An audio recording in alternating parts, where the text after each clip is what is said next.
안녕하세요. 햇지도월드입니다. 오늘은 제가 운영하는 사이트를 조금 소개를 드리고, 그 다음에 짤막하게 이 트레이딩에 관해서 그 이야기를 해드리겠습니다. 이 사이트는 지금 보시는 게 제가 운영하는 사이트인데요. 일단 뭐 그러니까 매일매일 시황을 올리는 데입니다. 그 이게 모든 분한테 개방이 되어 있는 건 아니고 그 회원님들한테만 개방이 되어 있는데 일반인들한테도 개방이 되어 있는 부분도 있어요. 좀 이따 설명드릴게요. 일단 이 글로벌 증시라는 데를 택하면 그 주로 뉴욕 증시 미국에서 무슨 일이 있었나 하는 얘기들을 이렇게 여기다 쓰고요. 그 다음에 매주 이제 주간 전망이라고 그래서 일주일 동안 일요일에 이게 올라가는데요. 그러니까 이번 주에 무슨 일이 있을까 하는 얘기가 주가 되는데 일단 그 지난 일주일간의 흐름에 대해서 뭐 성지지표나 마켓에서 무슨 일이 일어났고 뭐 이런 거를 이렇게 여기다 리뷰를 쓰고 그다음에 이제 금주에는 뭐 어떤 일이 있을 거고 그리고 장이 이렇게 될 것 같다 하는 그런 얘기들을 여기다 쓰는 그런 장소가 되겠습니다. 그리고 그 옆에 있는 포지션 트래커라는 탭인데요. 이게 이번에 제가 새로 만든 건데 전에는 그러니까 제가 실제로 시장에서 뭐 사고 팔고 하고 있는 그거를 여기다 다 올려놓은 거예요. 그러니까 지금 이게 2주일밖에 안 됐어요. 이걸 만든 지가. 그전에는 그냥 얘기하고 또 다른 뭐 이런 시그널이라고 그래갖고 필요한 분들한테는 뭐 이런 걸 하고 있다 이렇게 문자를 보내드리고 그랬었는데 그게 뭐 여러모로 번거롭기도 하고 저한테 별로 도움이 안 되는 것 같아서 그만뒀고 그 대신에 여기에다 그냥 올리기로 했어요. 근데 그러니까 완전 실시간이라기보다는 뭐 몇 초 무슨 일이 있으면 1분 뭐 이렇게 늦게 올라가긴 하겠지만 바로바로 올려요. 뭐 이렇게 하고 나면 이렇게 이런 식으로 뭐를 샀고 뭘 팔았고 뭐 어떻게 됐고 이렇게 바로바로 쫙쫙 올립니다. 올리고 올린 거에 대해서 일주일 동안 누적으로 이렇게 어떻게 됐는지 그러니까 이게 6월 17일이 아니라 6월 27일인데 잘못됐네요. 6월 27일부터 7월 1일까지 이때는 막 날라다녔어요. 운이 좋았다고 생각이 되는데 많이 먹었죠. 그 다음에 지난주도 뭐 이렇게 이익은 났어요. 그래서 뭐 이런 식으로 뭐 달러엔도 매도하고 유로 달러도 매도하고 크루드도 매도하고 뭐 코덱스 200 코스피죠. 코스피. 실제로는 저는 코덱스 200은 안 하고 선물을 하는데 여기에는 그냥 이렇게 올려놓은 거예요. 뭐 똑같은 거니까요. 선물이나 뭐 ETF나. 그래서 이런 코너가 있고요. 이게 참고가 많이 될 겁니다.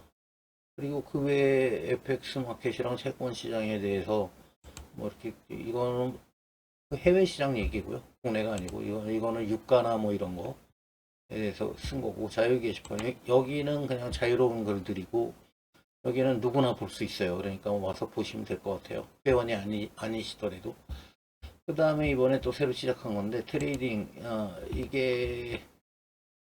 이게 뭔가 말씀을 드리면 그러니까 실제로 글로벌 매크로 인베스팅 또는 뭐 매크로 스윙 트레이딩 이런 거를 어떻게 하는지 그런 거에 대한 매뉴얼 비슷하게 써보려고 그래요. 그래서 뭐 매뉴얼이라고 그럴까 예를 들면 이 거래를 하는데 글로벌 매크로라 그러면 뭐 주가 지수 그리고 채권, 환율, 그 유가 같은 그런 원자재 코모디티 이런 것들을 거래를 하게 되는데 도대체 그게 뭔지 좀 이렇게 역사적인 그 배경에서부터 도대체 뭐 이게 뭐고 뭘 주의해야 되고 뭐 이런 것들에 대해서 좀 쓰려고 그래요.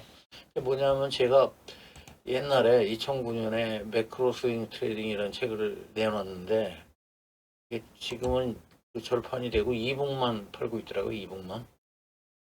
근데 그 이게 이 책을 제가 썼을 때 그, 그, 책 제목이, 책 제목이 이미 정해져 있었어요. 출판사에서. 그래서 제가 그 책 제목을 뭐 어떻게 할까 그랬더니 그쪽에서 이미 정해져 있으니까 매크로 스윙 트레이딩이라고 정해져 있으니까 그렇게 하라고 그래서 일단 그러고 제가 이제 쓰고자 했던 내용은 그게 아니고 서브프라임 모기지 위기가 와서 GFC죠. 그레이트 파이낸셜 크라이시스가 왔잖아요. 그래서 그게 이제 정리가 되고 2009년이 되니까 뭐 뉴욕 증시도 바닥치고 뭐 이제 올라갈 일만 남은 그런 상황이었기 때문에 서브프라임 모기 얘기를 하는 거는 뭐 지루한 얘기고 의미가 없고 그래서 그 후에 어떻게 될 건가 하는 얘기를 좀 써보려고 그랬던 거고요. 근데 그게 아니고 출판사에서는 뭐 제목도 저렇게 정해놓고 그래서 원고를 다 보냈더니 아 이게 뭐 이것만 갖고 이게 얘기가 되냐 그래서 트레이딩에 관한 내용을 추가로 써달라고 그래가지고 일단 추가를 하긴 했어요. 그래서 뭐 200일 이동평균선 이런 걸 이용을 해서 진입 시기를 조절을 하고 그 마켓 타이밍이라는 건데 마켓 타이밍은 성공을 못한다 이런 말을 하는 사람들이 굉장히 많아요. 굉장히 많은데 성공해요. 제가 보기에 성공하고 배워서 하는 게 유익해요. 그게. 그래서 그 뭐 주식이니까 일반인 개인들이 무슨 공매도까지 하고 이러지는 못할 거고 공매도 하게 돼 있지도 않고 그냥 매수 타이밍인데 굉장히 큰 그림인 거죠. 그러니까 그 뭐 오늘 내일 사고 팔고 뭐 이달 다음 달 이게 아니고 그러니까 투자를 할 때 지금 예를 들어서 베어마켓이다 이렇게 생각이 되면 안 사는 거죠. 안 사고 기다리는 거예요. 기다리는 것도 트레이딩이거든요. 기다렸다가 아 이제 진짜 거의 다 내려왔고 여기서는 뭐 100% 이게 바닥일 수는 없는데 그건 알 수가 없으니까. 근데 이 정도까지 왔으면 여기서 사면 뭐 1층 밑에 지하 1층 있고 지하 5층까지 있더라 그런 소리도 있는데 그러지만 않으면 그러니까 그러지 않기 위해서 공부를 하는 거고 그러니까 아 이게 대충 한 거의 다 온 것 같다. 그럼 틀려도 그러니까 거기서 한 10% 20% 마이너스가 되더라도 버틸 수가 있는 거죠. 20%는 좀 큰데, 그러니까 예를 들면 10% 거꾸로 가더라도 참든, 참든가 아니면 뭐 좀 더 용감하게 한다 그러면 약간 물타기도 할 수 있고, 뭐 그런 건데, 어쨌든, 그런, 그런, 그런, 그런 책을 썼는데, 그러니까 결국 200일 이동평균선 딸랑 그거 하나 써놓고, 그리고 무슨 뭐 저기 차트 패턴 뭐 더블 버튼 더블 탑뭐 헤드앤숄더 이런 거 좀 갖다 쓰고 그런 것도 알아야 되긴 알아야 되는데 어쨌든 그 트레이딩에 대해서 별로 쓴 게 없어요. 그래서 그 후에 벌써 10년이 지났는데 언젠가는 그런 걸 좀 써볼까 하는 생각이 있었는데 그냥 이렇게 하다 보니까 이렇게 됐는데 그래서 그 일단 그 트레이딩에 대해서 좀 자세한 얘기를 앞으로 여기에다 올리려고 그래요. 그래서 올리고, 여기 이제 올리는데 여기 이 트레이딩 여기도 누구나 와서 볼 수 있게 돼 있어요. 그러니까 와서 보시면 되고, 그리고 또 이제 유튜브인데 유튜브는 그 제가 시황 얘기는 할 수가 없어요. 왜냐하면 유료 회원님들이 계시기 때문에 시황 얘기는 되도록 피하고요. 그, 이 트레이딩에 대한 이 써놓은 글을 이걸 이거에 대해서 이제 조금 해설을 하는 그런 진행으로 가려고 합니다. 그래서 두 개를 지금 올렸는데요. 한 개는 매크로 트레이딩이 뭐냐 하는 건데 이거는 뭐 그냥 시간 있을 때 읽어보시면 되고 그러니까 그냥 주가지수, 채권, 환율 그리고 원자재 이 네 개가 서로 두루두루 다 엮여 있어요. 따로따로 노는 게 아니고 다 아시겠지만 이게 다 두루두루 엮여 있는데 정해진 하나의 패턴만 가지고 서로 이런 관련 서로 영향을 주면서 가는 게 아니고 이 패러다임이 계속 바뀌어요. 그 바뀌는 거에 대해서 어떤 법칙이라는 건 존재하지 않는데 그걸 얘기할 때 중요한 거는 그러니까 과거 과거에 어떻게 됐나 하는 걸 공부를 하는 거죠. 그거 공부를 하면 미래에 이게 똑같이 그렇게 되진 않지만 그뭐 흔히 하는 말 있잖아요. 마크 트웨인이 히스토리 그 역사가 반복되지는 않지만 히스토리 doesn't repeat지만 it rhymes라고 rhyme 그 이제 영어 우리가 이해하기 좀 어려운 뉘앙스인데 똑같이 반복은 안 하지만 비스무리하게 간다 그런 뜻이죠. 그러니까 그걸 그런 면에서 그러니까 과거의 히스토리를 공부를 해놓으면 앞으로 어떻게 될 것 같다 하는 거에 대해서 판단을 하는데 많은 도움을 줘요. 사실 실제로. 그래서 그 주가 지수도 그러니까 미국이죠. 미국의 주가 지수 뉴욕 증시가 어떻게 왔나 하는 걸 공부를 하고 그다음에 환율이라고 하는 거는 이 이제 환율이 처음에 어떻게 시작을 하고 뭐 거기 이제 많은 얘기가 있을 수가 있어요. 브레튼 우드 시스템에서 그 다음에 파라자 합의로 갔다가 뭐 이렇게 해서 지금 어떻게 됐고 뭐 이런 얘기들 그런 거를 알고 하는 거하고 모르고 하는 거하고 많이 다를 거예요. 그리고 그 증시를 읽기 위해서 환율을 알아야 돼요. 언제나 그런 건 아니지만. 그리고 채권 시장이죠. 채권 시장이 굉장히 중요해요. 근데 채권은 잘 모르는 사람들이 많은데 그러면 안 돼요. 그래서 채권 시장을 할 거고요. 그 다음에 가장 비중이 작은 거는 원자재인데 왜냐하면 원자재는 굉장히 특수하기 때문이고 그런데 지금 결국은 지금 시장에서 제일 중요한 변수가 뭘까요? 인플레이션이죠. 인플레이션. 근데 인플레이션에서 가장 중요한 그 सब섹터라고 그럴까요? 인플레이션을 구성하고 있는 여러 요소 중에서 가장 중요한 요소는 뭘까요? 유가거든요. 유가. 이게 유가는 그 다른 그 원자재들 이런 것들하고는 차원이 다른 게 굉장히 거래량이 많아요. 이게 이 글로벌 매크로 투자라는 걸 하기 위해서는 거래량이 많은 걸 해야 돼요. 거래량이 많은 걸 무조건. 그래서 유동성이 풍부한 걸 해야 되고 그러니까 아까 제가 말씀드린 뉴욕 증시나 채권 시장이나 외환 시장 그리고 유가 원유 이거는 유동성이 굉장히 좋아요. 그러니까 거래량이 어마어마해요. 그런 데서 해야지 거래량도 별로 없고 뭐 이런 거는 쳐다도 안 보는 게 좋다고 생각을 해요. 저는 그래서 결국은 주로 하게 될 이야기는 뭐 뉴욕 증시 그 다음에 채권 그 다음에 환율 그리고 원유 뭐 이렇게 네 가지가 될 텐데 상당히 앞으로 몇십 회 정도 갈 거예요. 기대해 주시고요. 우선 뉴욕 증시인데 뉴욕 증시에 대해서 제가 좀 특이한 의견을 내놓는데 어떻게 하나 그럴까? 결국 요즘은 뉴욕 증시가 다 정하잖아요. 결국 뉴욕 증시를 모르고 한국 증시를 거래할 수 있나? 불가능하죠. 그러니까 이게 원래가 종목이라는 게 이 순서가 매크로 변수를 보고 그 주가 지수라고 그럴까? 전체 시장 지수 그 다음에 섹터, 그 다음에 개별 종목 이렇게 분석이 들어가야 되는 거거든요. 그런데 그 국내 코스피 지수라는 게 결국은 나 홀로 움직이지 못하고 뉴욕 증시에 완전 종속이 돼 있어요. 이거는 뭐 자존심이 어쩌고 뭐 기분이 좋고 나쁘고 이런 식으로 생각할 게 아니고 사실이에요. 이게 사실로 받아들이면 돼요. 그래서 저는 뉴욕 증시는 국내 증시다. 뉴욕 증시가 국내 증시고 그러니까 국내 증시 그 코스피라고 하는 데서 뭔가를 하기 위해서 뉴욕 증시를 모르고 시작이 안 된다는 거예요. 그래서 근데 이제 1997년에 한국이 이 완전 금융시장을 개방한 이후에 지금까지 그렇게 되어 있는데 그 전엔 또 달랐거든요.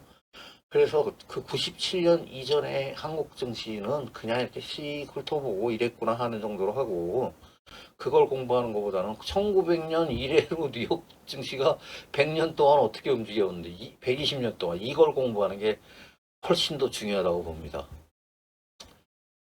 자, 일단 뭐 전제는 이 정도로 하고 뉴욕 증시가 얼마나 큰가 하는 건데 이게 이제 얼마 전에 금년 초 정도 될 거예요. 제가 어디서 본 통계에서는 전 세계 증시 시가총액의 55%였어요.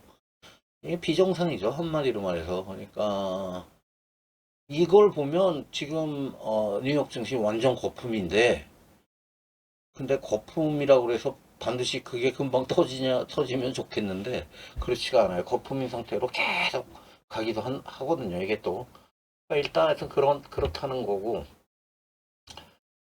그래서 지금 이렇게 구글 검색을 해보니까 뭐 이런 게 있더라고요. 그래갖고 그 뉴욕 증시가 얼마나 크냐? 그 NYSE 이게 이제 뉴욕 증시라고 그러면 그야말로 이 뉴욕 스탁 익스체인지 얘기인데 거기가 25조, 그다음에 나스닥이 19조 이렇게 돼 있네요. 이게 아마 그러니까 좀 많이 빠져가지고 이렇게 된 걸 거예요. 이거 훨씬 컸어요. 이게 지금 그러니까 나스닥 나스닥 25% 빠지고 뉴욕 증시가 18% 빠지고 그런 거니까 지금 많이 줄어서 이런 거죠. 그리고 다른 나라를 보면은 뭐 그러니까 그 도쿄가 5.5 트릴리언 그러니까 뭐 9분의 1밖에 안 되는 거죠. 뉴욕 증시. 그리고 런던은 더 작아요. 15분의 1. 한국은 뭐 저 아래 있는데 22분의 1이죠. 그래서 굉장히 커요. 굉장히 크고 이게 남의 나라가 아니라 우리나라의 증시다라고 생각을 하시라는 거예요. 제 얘기는. 그리고 이 뉴욕 증시의 하나의 특징은 전 세계에서 가장 막강하죠. 강세장을 보이는 그런 그 현상이 있죠. 그래서 그 보면 뭐 지금은 약세장이 됐지만 작년까지만 해도 뉴욕 증시만 맨날 오르고 뭐 한국 증시 오르지도 않고 뭐 이런 게 아주 다반사하고 뭐 어쩌다 그러는 게 아니라 뻑하면 그래 왔어요. 거의. 그래서 이거를 이제 여기 그림이 1871년부터 올라가 있는데 이걸 보면은 1871년이니까 150년이죠. 그래서 그걸 보면 세큘러 트렌드라는 게 있다. 그 세큘러 트렌드는 길게 보면 이건 무조건 올랐어요. 올리긴 무조건 올랐는데 이게 약세장에 걸리면 고생하는 거죠. 그러니까 예를 들면 그 약세장의 가장 대표적인 게 1966년부터 1981년까지 이게 뭐 대표적이라기보다 그게 지금처럼 인플레이션 때문에 박살이 난 장이에요. 그런 장에서 예를 들면 1966년이 상투였는데 거기서 딱 샀다. 상투에서 사는 게 이게 어려울 것 같아도 그게 또 비일비재하게 일어나요. 상투에서 매수하는 거는. 프로들도. 그러면 프로와 아마의 차이라는 거, 프로는 그걸 어느 시점에서는 자르고 다시 시작할 수 있는 거고, 그게 안 되는 사람들이 아마추어인 거고, 뭐 이런 거거든요.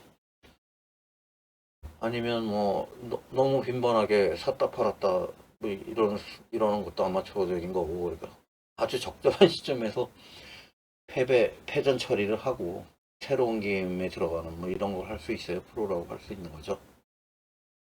그래서 상투를 잡으면 굉장히 어려워요. 그러니까 예를 들면 2000년에 닷컴 버블 때도 그때 샀으면은 이게 돌아오는데 2013년이 돼서야 돌아왔어요. 지수가. 그러니까 이건 지수를 지금 얘기하고 있는 거고 개별 종목은 전혀 다른 얘기인데 잘못 잡으면 다 망하고 없어져요. 0이 돼요. 0. 그거는 정말 흔한 일이에요. 그러니까 지수라는 거는 이게 지수를 처음에 만들었을 때 편입 종목들이 있는데 그 중에 뭐 어느 게 망해버렸다. 그러면 다른 걸로 교체를 하거든요. 그리고 지수는 변화가 없어요. 그러니까 모르죠. 그러니까 망해버리면 그렇게 하기 전에 이미 그 전에 좀 약간 이상하다 그러면 교체를 해버려요. 그러니까 지수 자체만 보면은 그러니까 100년, 150년 동안 계속 내내 오른 것처럼 보이는데 그거는 지수 얘기고 지수하고 개별 종목은 전혀 또 다릅니다. 그거야 뭐 누구나 다 아시겠지만 일단 여기를 보면은 그러니까 제가 이렇게 리스트업한 이렇게 돼 있어요. 그래갖고 너무 옛날로 가도 제 생각에 70년대만 해도 너무 옛날이에요.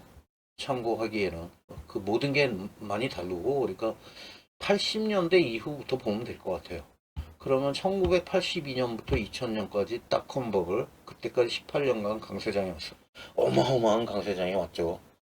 그리고 지나고 2000년에서 이제 꺾여가지고 2003년까지 내려갔다가 2003년에 다시 오르기 시작을 해가지고 이제 베어마켓 끝나고 다시 별로 안 나오다라고 생각을 했는데 그게 아니고 지나고 봤더니 그 서브프라임 모기지 사태가 있었던 거죠. 그래서 다시 와장창 했다가 그 후에 이제 2009년에 바닥치고 오르기 시작해갖고 쭉 올랐는데 이것도 이게 이제 2009년부터 강세장 시작된 걸로 그 봐야 되냐 아니면은 2013년이 그 정고점을 다시 뚫은 그 시점이니까 그때부터 세야 되냐 이런 것도 논란이 있긴 있어요. 그래서 2009년부터 시면은 지금이 한 몇 년이지? 14년, 13년, 13년, 14년 이렇게 되는 거잖아요. 근데 2013년부터 보면 얼마 안 됐어요. 11년 정도밖에 안 됐잖아요. 아니, 11년도 아니고 9년인가? 그래서 이게 보통 강세장은 한 18년 간다고 그래요. 그런 거 보면 아직 멀은 것 같은데 또 이번에 이렇게 막상 약세장이 오면 사람들이 막 다퉈요. 그게 아니고 이제 끝났다. 이게 세큘러 베어다. 뭐 이러고 시작을 하는 거죠. 그런 거는 사실 그런 걸 가지고 갑론을박할 의미가 별로 없다고 보는데 왜냐하면 그런 걸 갑론을박을 하는 사람들이 무슨 엘리어트 웨이브니 뭐 이런 그 어떤 운명론적으로 이 시장의 흐름이라는 게 정해져 있다라는 이야기들을 하는 사람들이 있는데 저는 그런 사람들은 다 틀렸다고 봐요. 왜냐하면 운명론이 아니에요. 이거는 사람들이 어떻게 하느냐에 따라서 달라지는 거지. 무슨 운명적으로 정해져 있는데 우주의 법칙에 의해서 정해져. 뭐 심한 사람들은 그러니까 엘리어트 웨이브는 아직도 인기가 있는데 놀랍게도 너무 어려우니까 시장이 어려우니까 그거라도 그런 거라도 보는 건데요. 그 엘리어트 웨이브는 그거 해석하는 게 시장 펀더멘탈 해석하는 거보다 더 어려워요. 그거 하는 일이 그 근거도 없고 그러니까 뭐 우주의 법칙 이래가지고 그 무슨 그 풀문, 해프문 뭐 이래가지고 만월, 진월 그 달이 보름달이 뜨면 어떻게 되고 저쩌고 이러는 것도 하는 사람들이 있는데 그게 또 희한한 게 의외로 제법 맞기도 해. 전혀 항상 엉터리도 아니고 그런 거는 믿을 게 못 된다고 보고요. 그러니까 이 세상이 어떻게 돌아가는지 펀더멘탈 잘 보고 펀더멘탈 공부를 해야죠. 일단 어떤 식으로 이게 흘러간다는 거. 그 다음에 그거를 그 펀더멘탈을 만들어가는 사람들이 누구냐? FRB 그렇죠?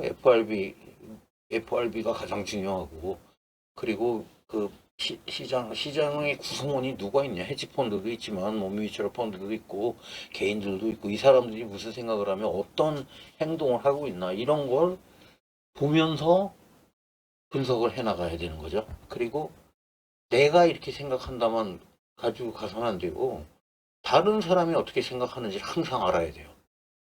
그거에 휘둘리면 안 되고 내가 생각하는 게 확고해야 되고 그 다음에 다른 사람들이 어떻게 생각하는지 알아야 돼. 나의 적이니까 그 사람들.